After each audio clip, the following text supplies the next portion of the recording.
किसी का लहू नहीं, केवल पवित्र लहू जो किसी ने कभी पाप नहीं किया, वो यीशु मसीह का लहू है जिसने हमें सचमुच की आजादी दी है। और आज हम यीशु के लहू से आजाद हुए हैं। आज से 2 संडे के बाद तीसरा जो संडे है, पूरे विश्व में ईस्टर करके मनाते हैं, पुनरुत्थान का दिवस। लेकिन उससे पहले का शुक्रवार गुड फ्राइडे कहते हैं। और गुड फ्राइडे के दिन क्यों गुड कहा गया है और उसे गुड फ्राइडे कहा गया है? क्योंकि उस दिन यीशु मसीह क्रूस पर मरे थे। और हमारे बहुत सारे, जो हमारे गोवा में बहुत सारे कैथोलिक फ्रेंड्स है, और उस दिन को अलग अलग तरीके से याद करते हैं किस तरह यीशु मसीह क्रूस पे मरा।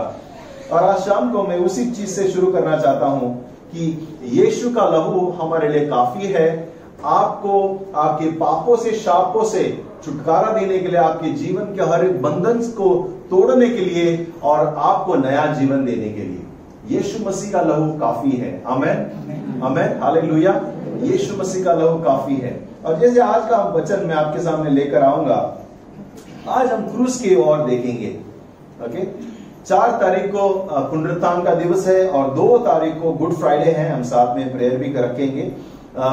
लेकिन आज हम क्रूस के विषय में देखेंगे और क्रूस क्या कहता है, यीशु क्या कहता है क्रूस के विषय पे।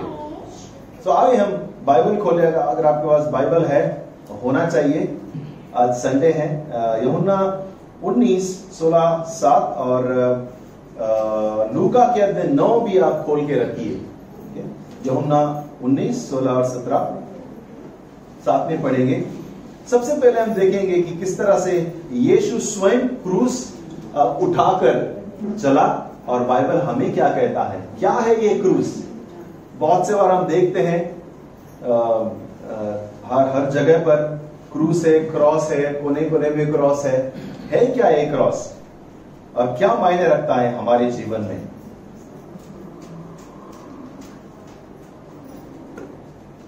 यूहन्ना 19:16 से 17 में पढ़ता हूं। तब उसने उसे उनके हाथ सौंप दिया ताकि वह क्रूस पर चढ़ाया जाए।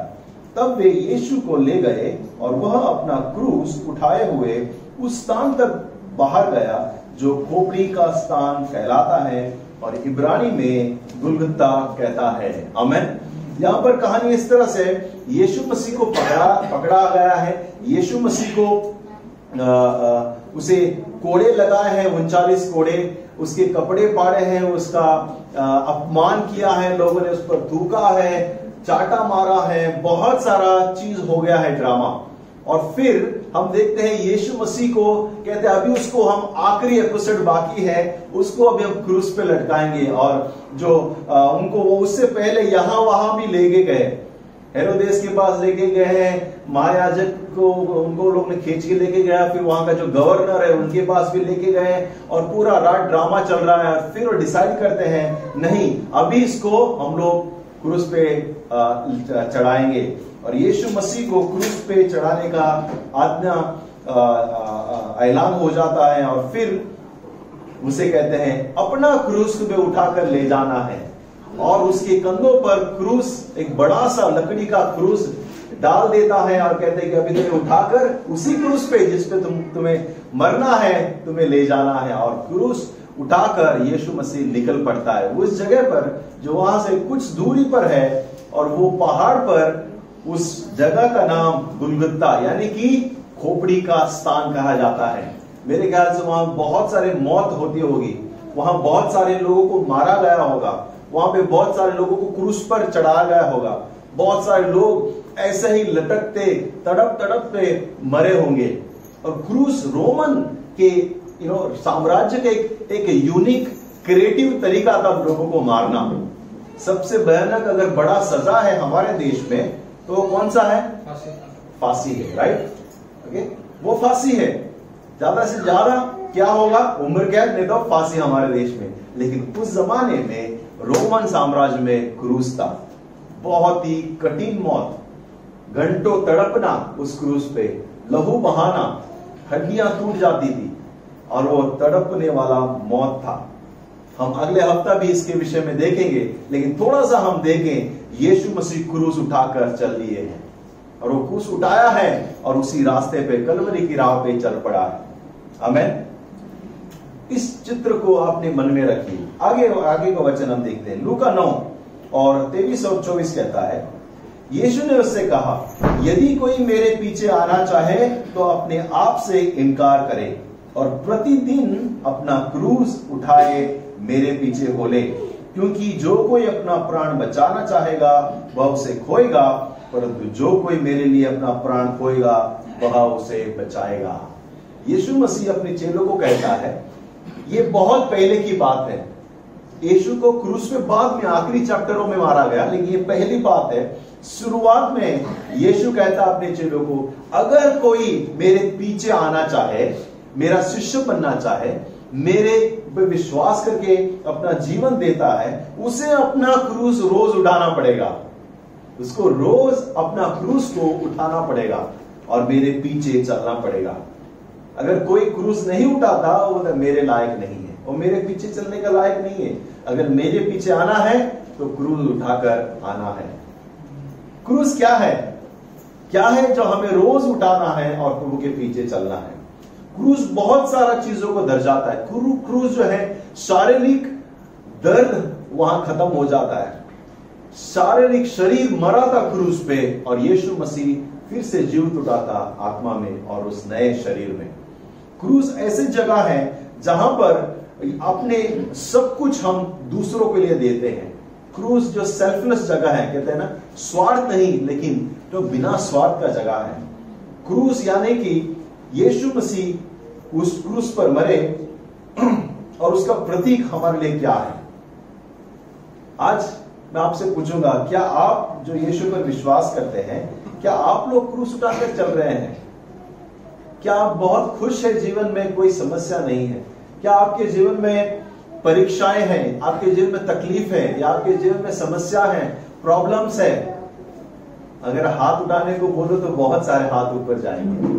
यहां कोई है जिसमें कोई प्रॉब्लम नहीं है? एक भी हाथ ऊपर नहीं जाएगा, राइट? जीवन में हमारे बहुत सारे प्रॉब्लम है, बहुत सारे चीजें हैं। मैं आपको याद दिलाना चाहता हूं, हम ऐसे जमाने में रह रहे हैं जो क्रूस का है लेकिन ताज का नहीं।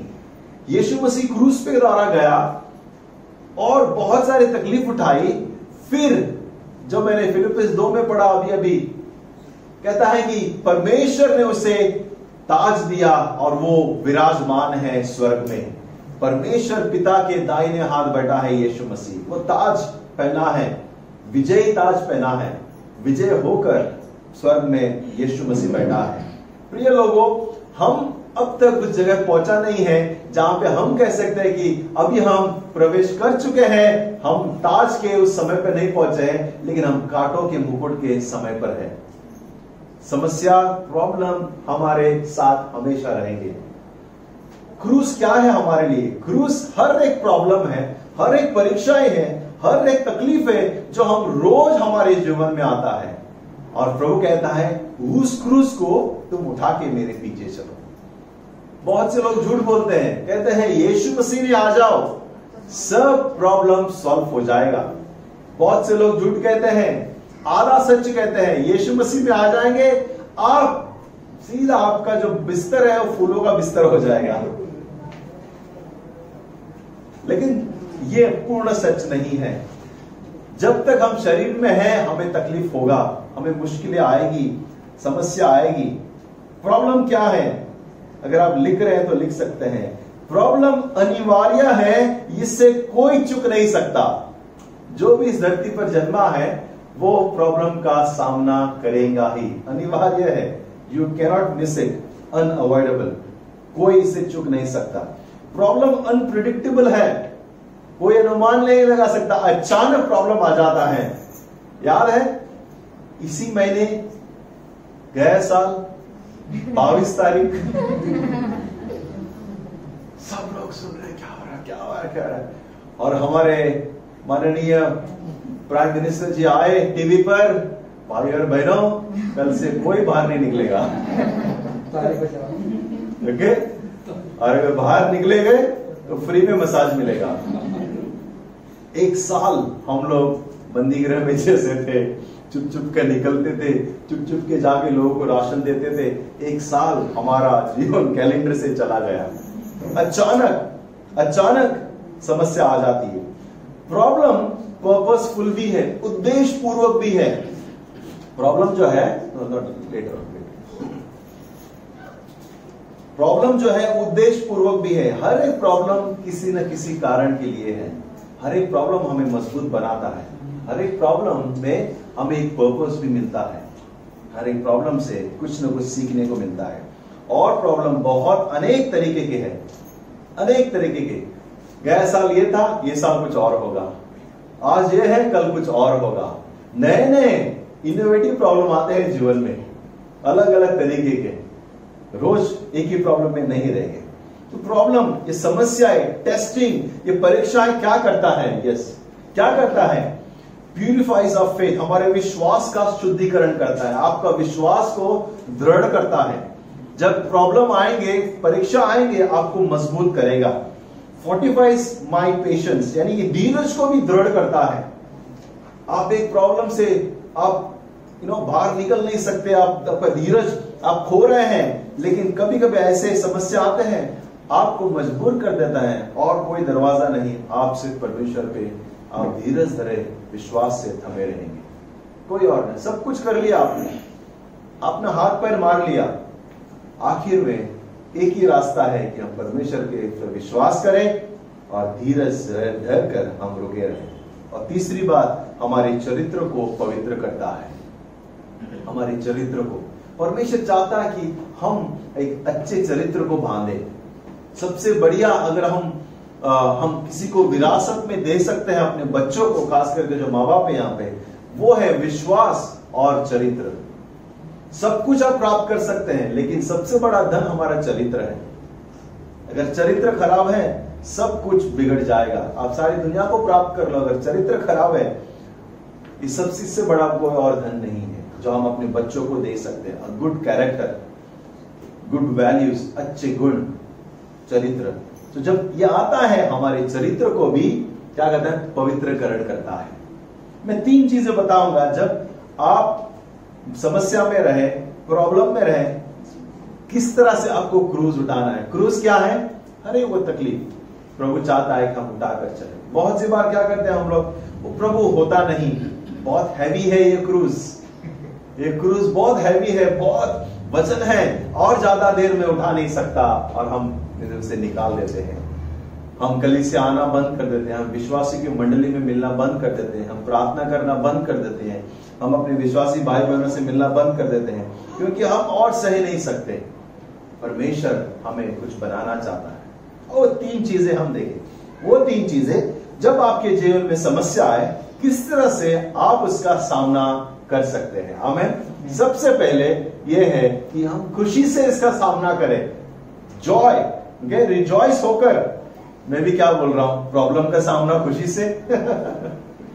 मैंने क्या कहा था जस्ट थोड़े देर पहले, परीक्षा आपको आपको और मजबूत बनाता है। आपको याद है इस सीजन, परीक्षा का सीजन चालू है ना, राइट? प्रीलिम्स चल रहा है, 10th 12th का होगा, एग्जाम्स होगा, सब तैयारी कर रहे हैं।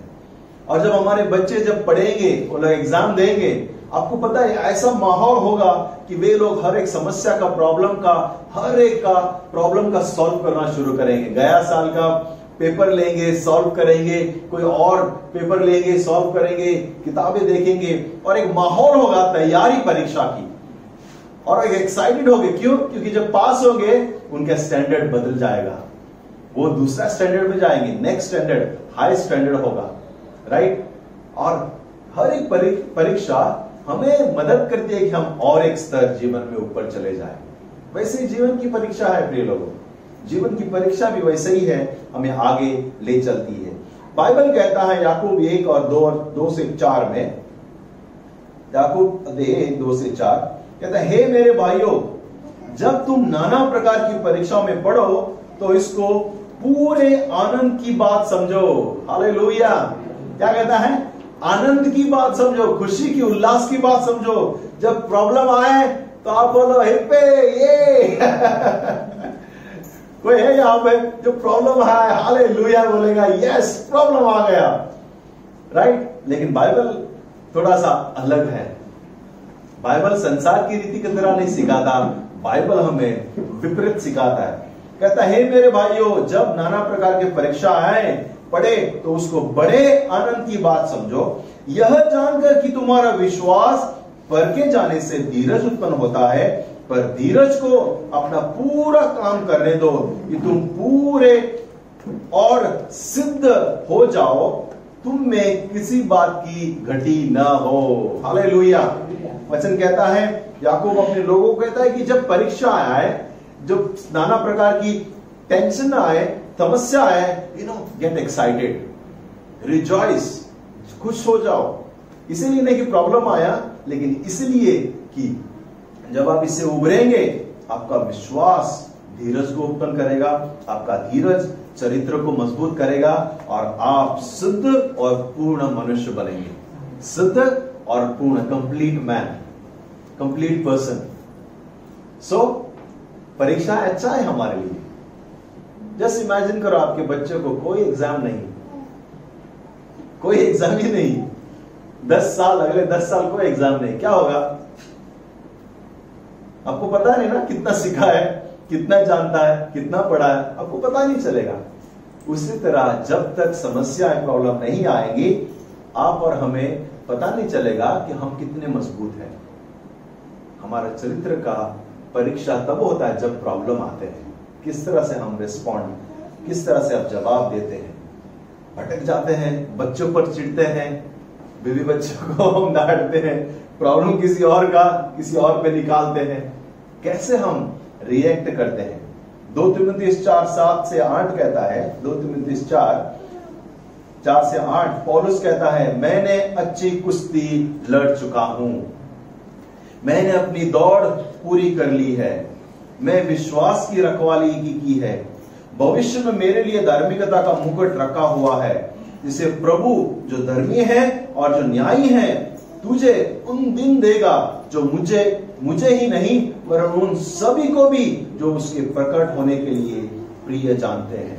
और उस कहता है, यू नो व्हाट, मैंने मेरी कुश्ती लड़ ली है, जीवन की मैंने कुश्ती लड़ ली है, मैंने विश्वास की दौड़ को दौड़ा है, मैंने विश्वास को रक्षण में रखा है, और ये जानते हुए कि आने वाला समय में मेरा मुकुट मुझे मिलेगा, वो पुरस्कार मिलेगा जिसकी दौड़ मैंने दौड़ी है, राइट? जिसके लिए मैंने संघर्ष किया है। और सिर्फ मुझे नहीं, हर एक को वो मुकुट मिलेगा। इसलिए मैंने कहा मुकुट का दिन अभी तक आया नहीं है, अब सिर्फ कांटों का ही दिन है। मुकुट का दिन आने वाला है, राइट? मुकुट का दिन आने वाला है। अब हम आगे बढ़े। परमेश्वर जब समस्या का हम सामना करते हैं तो प्रभु खुश होता है हम जिस तरह से आप उसका सामना करते हैं। परमेश्वर आपको और हमें अच्छी तरह जानता है, और परमेश्वर जब हम समस्या का सामना विश्वास और धीरज के साथ करते हैं, परमेश्वर स्वयं हम में गर्व करता है। एक कहानी है बाइबल में, शैतान अचानक एक दिन आता है परमेश्वर के सम्मुख और परमेश्वर पूछता है, कहां से आ रहे हो? सवारी कहां से आ रही है? और शैतान कहता है, मैं ऐसे ही धरती पे इसे डुलते उलते गया था ढूंढने, कौन बकरा मिलता है क्या, किसको सताऊं, किसके ऊपर टेंशन लेकर आऊं, गया था ऐसे घूमने, घूमते डुलते डुलते आया हूं। अच्छा, परमेश्वर कहता है, अच्छा है, लेकिन तूने मेरे दास अय्यूब को देखा है? देखो परमेश्वर की भाषाएं, उसकी एटीट्यूड देखो, थोड़ा झलकता है बाइबल में। लेखक ने बहुत अच्छी तरीके से लिखा है उस कहानी को। कहता है, देखा है तूने मेरे सेवक को अय्यूब, मेरे सेवक को देखा है? विश्वास योग्य, धर्मी, शुद्ध पुरुष, मुझ पर विश्वास करता है, कुछ भी हो जाए वो अटल पुरुष है। और शैतान कहता है, हाँ हाँ हाँ पता है, तुम्हारा हाथ जो है उसके ऊपर, तुम्हारा हाथ है ना, इसलिए निकाल के तो देखो, थोड़ा समस्या आने दो, देखो तुझे वो धिकारेगा। और परमेश्वर गर्व से कहता है, ये लो पूरा बायोडेटा उसका संपत्ति, उसके बच्चों का पूरा डिटेल देता हूं, जाओ और जो भी कर रहा है करो। ओके, वो उस पर विश्वास करेगा, पूर्ण विश्वास। क्या क्या कॉन्फिडेंस है परमेश्वर का अय्यूब के लिए। कितना भरोसा है। ऐसा लगता है कि प्रभु ने ज्यादा तो नहीं बोल दिया ना, वो कॉन्फिडेंस तो नहीं बोला ना। किस तरह विश्वास और गर्व करता है जब एक विश्वासी जीवन में अटल खड़ा होता है विश्वास में, परमेश्वर गर्व करता है। और आपको कहानी पता है, शैतान आता है, उसकी जो भी धन दौलत है, खेत अनाज सब जल जाते हैं, उनके सब जानवर नष्ट हो जाते हैं। एक सेवक आकर कहता है, गुरु मास्टर सब कुछ चला गया। वो दुखी होता है, बोलता ठीक है कोई बात नहीं, परमेश्वर ने दिया परमेश्वर ने लिया, प्रेज द लॉर्ड। उसके बाद थोड़ी देर में और सेवक आकर कहता है तुम्हारे बच्चे जहां पर वो लोग घर में थे वहां पर घर गिरा, सब कुछ नष्ट हो गया, आपके सबके सब बच्चे मर गए। बड़ा और सेकंड झटका, क्या बहुत ही दुख, रोता है, कपड़े फाड़ता है और अय्यूब बहुत ही दुखी होता है। एक शब्द परमेश्वर के विरुद्ध में नहीं कहता है, कहता है कोई बात नहीं, परमेश्वर ने दिया परमेश्वर ने दिया। उतना ही नहीं, बहुत सताव, बहुत तकलीफ, सब कुछ चलाता है उसका। आखिर में उसे रास्ते पर उसके शरीर में बड़े घाव और बड़े दर्द भरा बीमारी भी होने के बाद भी बैठा हुआ है रात पे, रास्ते पे, और रात से अपने घाव को वो घिस रहा है, फिर भी वो परमेश्वर के विरुद्ध में एक शब्द नहीं कहता। अपना भावना को व्यतीत करता है, अपने दर्द को शब्दों के द्वारा और बताता है। लोग उसे कोसते हैं, दोस्त कोसते हैं, तुमने जरूर गलत किया होगा, कुछ तो कुछ किया तूने, ये इतना बड़ा तकलीफ कैसे आ सकता है, कैसे। पर हम भी बहुत से बार किसी को देखते हैं, कुछ ने तो किया होगा, इतनी बड़ी बीमारी हुई, अच्छा ये हुआ उसके साथ, कुछ किया होगा, इसलिए प्रभु ने उसको दिखाया है। अभी हम बहुत से बार जजमेंटल हो जाते हैं और न्याय करने में बैठ जाते हैं, लेकिन ये न सोचते हैं कि प्रभु का अनुग्रह उस पर आया। प्रिय लोगों, यहां तक भी वो न, उसकी बीवी ने बोला बाबा तुम एक काम करो, तुम कोसो परमेश्वर को और मर जाओ, लेकिन उसने कभी शब्द नहीं कहा। परमेश्वर उस पर गर्व किया, परमेश्वर ने उसे छुड़ाया, वापस उसे स्थापना किया, जो पहले था उससे बढ़कर दिया। प्रिय लोगों, हमारे समस्या में जब हम खड़े रहते हैं, परमेश्वर गर्व करता है। आपका क्रूस उठाकर चलो, आपकी समस्याओं को आप फेंको मत। ओके, प्रभु ने ये कारणवश ही दिया है, कारणवश है। कभी कभी कुछ जो आपके जो क्रॉस है, क्रूस है, हो सकता है कोई रिश्ते हैं जो चुभ रहे हैं, कोई पड़ोसी जो सता रहा है, कोई समस्या आपके जीवन में, कोई बीमारी, कोई और कुछ आदतें या और कुछ ऐसी रॉन्ग आदतें हो सकती है जो आपको छोड़ना है, उसके विरुद्ध में खड़ा होना है। ऐसे रिश्ते जो गलत हो सकते हैं, ऐसे रिश्ते जो आपको निभाना है, किसी का ख्याल करना है, ऐसे जिम्मेदारी जो आपको पूर्ण करनी है, शायद आर्थिक परेशानी या आपके क्रूस है जो हमें सामना करना है। वी मस्ट स्टैंड, हमें खड़े होकर इसका सामना करना है, परमेश्वर के हाथ में देना है। आमीन। दूसरी बात हम देखें, पहले क्या है, खुशी से उसका हम रिजॉइस होकर सामना करें कि ये बुराई के लिए, तोड़ने के लिए नहीं, लेकिन मुझे आगे जीवन में आगे ले जाने के लिए है। आमीन। और दूसरी बात हम देखें, रिक्वेस्ट के साथ निवेदन करते हुए हम इस क्रूस को उठाए। हम क्रूस को कैसे उठाए? प्रार्थना करते हुए, निवेदन करते हुए और प्रभु के सामने रखते हुए। ये ग्रम्बलिंग ना करे, कुड़कुड़ाए नहीं। कितना प्रभु कभी इस प्रॉब्लम से हमें छुटकारा देगा। ओके, प्रभु में विश्वास करते हैं लेकिन ये प्रॉब्लम खत्म नहीं होता। ऐसे बहुत सारे शब्दों का हम इस्तेमाल करते हैं, है कि नहीं? यस और नो? बहुत से बार हमने कहा है ऐसे बातों को अपने पुराने जीवन में। कब जाएगा ये? लेकिन प्रभु का वचन कहता है हर एक बातों में धन्यवाद और निवेदन के साथ में परमेश्वर के सामने समर्पित करो। धन्यवाद और निवेदन के साथ परमेश्वर के सामने हम समर्पित करें, उसको धन्यवाद दे, रिक्वेस्ट करें। हमारा प्रार्थना का समय कम नहीं लेकिन बढ़ाए हम।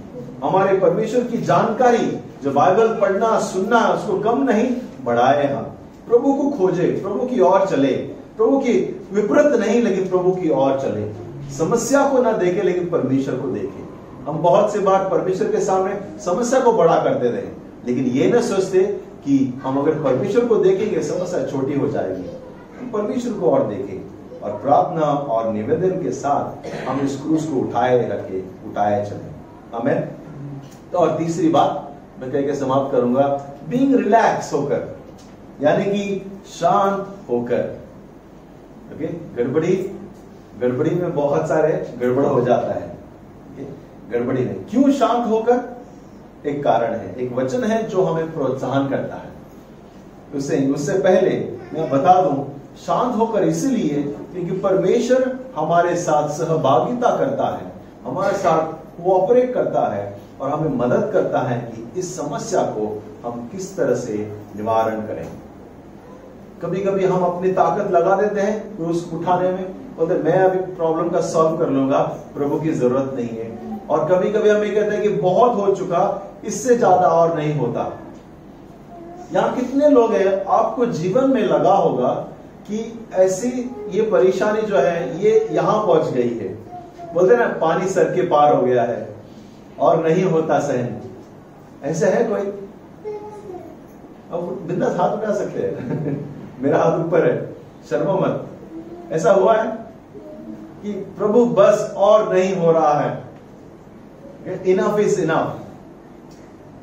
आपने कहा होगा कि प्रभु और नहीं होता, और सहन नहीं होता, सहन से ज्यादा हो गया है, ये मेरा कैपेसिटी से ज्यादा मिल रहा है मुझे। बोला आपने? यस और नो? बोला कभी लाइफ में कि प्रभु मेरे सहन से ज्यादा है? देखो बाइबल क्या कहता है, 1 कोरिन्थियर 10:13, 1 कोरिन्थियर 10:13 कहता है, तुम ऐसे परीक्षा में नहीं पड़े जो मनुष्य के सहने से बाहर है। हेलो, क्या कहता है कि तुम अब तक ऐसी परीक्षा में नहीं पड़े हो जो मनुष्य के सहने से बाहर है, और परमेश्वर विश्वास योग्य, वह उन्हें समर्थ से बाहर परीक्षा में न पढ़ने देगा, वरन परीक्षा के साथ साथ निकास भी करेगा कि तुम सह सको। 1 कोरिन्थियर 10:3। जब आपको लगे ना पानी सर से बाहर जा रहा है और आपके सहन के बाहर है, ये वचन जरूर पढ़ना। इसका मतलब आप अपने कैपेसिटी नहीं जानते, परमेश्वर आपकी कैपेसिटी जानता है कि आप कितना ले सकते हैं। आप बोलेंगे बस बहुत हो चुका, अभी नहीं होता मुझे, लेकिन प्रभु कहता है नहीं, अब तक तुम में ऐसे कोई परीक्षा नहीं आई जो सहन से बाहर है, जो तुम सह नहीं सकते, क्योंकि प्रभु उतना ही देता है जितना हम ले सकते हैं। और कभी कभी मैं प्रभु को बोलता हूं, प्रभु सचमुच आपको पता है मेरा कैपेसिटी इतना ले सकता हूं मैं भी अपने जीवन में कहता हूं नहीं होता है प्रभु। लेकिन फिर ये वचन याद आता है, प्रभु तो उतना ही देता है जितना आपका कैपेसिटी है, यानी कि इतना है मेरा कैपेसिटी कि मैं इतना ले सकता हूं जीवन में। और प्रिय लोगों, आप अगर ऐसे सोच रहे, प्रभु आपको कहना चाहेगा मैं आपकी कैपेसिटी जानता हूं, आप कितना ले सकते हैं, यू कैन टेक इट, आप ले सकते हैं। हमारी ताकत के अनुसार हमें वो समस्या आती है, परीक्षा आती है, और तो वो चाहते हैं हम डेली रोज इस क्रूस को उठाएं, चाहे समस्या हो, प्रॉब्लम हो। कभी कभी लगेगा कि इस क्रूस को उठाकर रख देते हैं और नहीं होता। जस्ट इमेजिन करो, यीशु मसीह यह कहता नहीं मुझे नहीं जाना क्रूस पर। उस रात को बहुत सारा प्रेशर था, क्रूस पे जाने से पहले, पकड़वाए जाने से पहले यीशु पे बहुत सारा प्रेशर था। पता है वो कहां गया? वो गार्डन और गेत्सेमनी में प्रार्थना करने गया। वो कहीं और नहीं गया, छुपा नहीं, लेकिन जाकर पिता से कहा, पिता इट इज हार्ड, ये बहुत ही मुश्किल है। यीशु मसीह ने भी कहा अपने पिता से, पिता ये मुश्किल है। क्या हम ऐसे कहते हैं प्रभु को जाकर कि प्रभु ये मुश्किल है, हो सके तो ये प्याला मेरे से निकाल ले, लेकिन मेरी नहीं तुम्हारी इच्छा पूरा हो। आमीन। पिता यीशु मसीह ने पिता के पास जाकर कहा मेरी नहीं, हाँ मेरे लिए मुश्किल है, हाँ ये मेरे लिए समस्या है, हाँ मुझे मेरे ऊपर संसार का पाप डाला जाएगा, मुझसे तुम्हें देखा नहीं जाएगा। शायद यीशु कह रहा होगा कि तुम मुझसे मुंह में फेर लोगे क्योंकि मैं पापी का मौत मरने वाला हूं धर्मी होकर। लेकिन फिर भी यीशु ने कहा मेरी नहीं तुम्हारी इच्छा पूरी हो। आमीन। और जैसे हम जीवन में समस्या में रहेंगे प्रिय लोगों, जो हम हैं बहुत सारे, ओके, बहुत सारे रहेंगे आपके जीवन में, प्रभु आपके साथ है, आपको बल देगा इस क्रूस को उठाने के लिए। हर दिन प्रतिदिन आपको शक्ति देगा, नए सामर्थ देगा, नई सोच विचार देगा, नई बुद्धि देगा, ताकि इस क्रूस को उठाकर यीशु के पीछे चल सके आप। और आप कहें कि प्रभु धन्यवाद, जो भी समस्या है आप मेरे साथ हैं। कैसे हम सामना करें? खुश होकर, राइट, प्रार्थना के साथ, रिक्वेस्ट के साथ, और तीसरा शांत होकर प्रभु के साथ हम सामना करें। यूहन्ना 16:33 कहता है, मैंने ये बातें तुम्हें इसलिए कह दी कि तुम्हें शांति मिले। संसार में क्लेश होता है, परंतु ढाढ़स बांधो, मैंने संसार को जीत लिया है। क्या कहता है यीशु मसीह? कहता है कि संसार में क्लेश है, तकलीफ है, मुश्किल है, आई नो प्रॉब्लम्स है, लेकिन ढाढ़स बांधो, ढाढ़स बांधो, बने रहो, मजबूत रहो, क्योंकि मैंने संसार को जीत लिया है। अभी संसार शैतान के अधीन नहीं है, ये संसार परमेश्वर के अधीन है। एक दिन आएगा जहां पर कांटों के मुकुट की जगह पर विजय का मुकुट प्रभु हमें देगा, कहेगा शाबाश, वेल डन, आओ एंजॉय करो आखिरी जीवन। फिलिपियन 1 आखिरी 2 अध्याय वचन पढ़ के हम फिर प्रभु भोज में जाएंगे। फिलिपियन अध्याय 1 और 2 वचन कहता है, मुझे इस बात का भरोसा है कि जिसने तुम्हें अच्छा काम आरंभ किया है, वही उसे यीशु मसीह के दिन तक पूर्ण भी करेगा।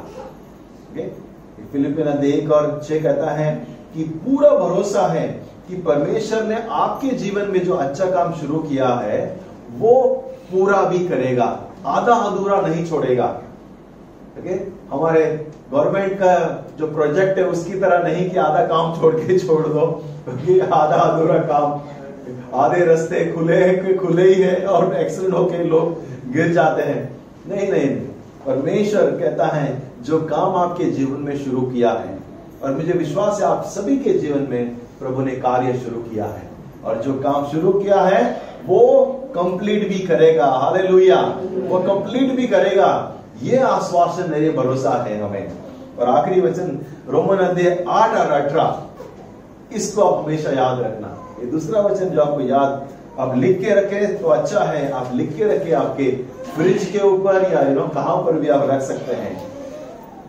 रोमन अध्याय 8:18 कहता है, क्योंकि मैं समझता हूं कि इस समय के दुख और क्लेश उस महिमा के सामने जो हम पर प्रकट होने वाली है कुछ भी नहीं है।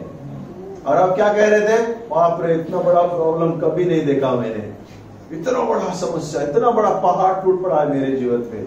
लेकिन बाइबल कहता है क्योंकि जो महिमा में हम प्रवेश करेंगे, जो आशीष में हम जाने वाले हैं, जो जीवन हमें मिलने वाला है, उसके सामने ये समस्या कुछ भी नहीं है।